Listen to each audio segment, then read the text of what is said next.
Beberapa waktu lalu beredar sebuah video yang mengungkapkan jika ada acara pernikahan harus dibatalkan karena mempelai perempuan enggan menikah. Dalam deskripsi video juga menuliskan hal ini karena mantan mempelai perempuan didatangi oleh sang mantan yang telah 5 tahun berpacaran. Diketahui di video tersebut, tampak mempelai perempuan menangis saat didatangi mantan yang diketahui merantau bertahun-tahun. Di video tampak mempelai perempuan menangis terseduh dalam pelukan mantan.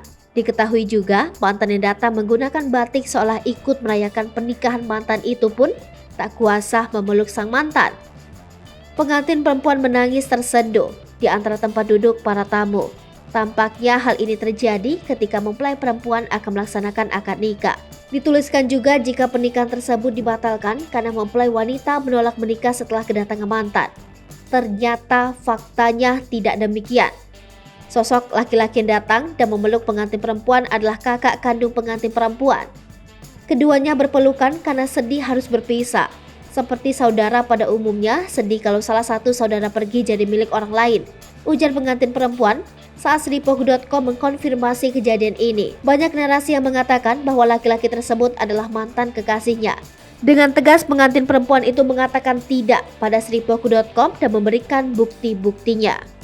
Hai pemirsa Sripoku TV, jangan lupa komen, like, dan subscribe, serta tonton terus berita-berita terupdate lainnya ya.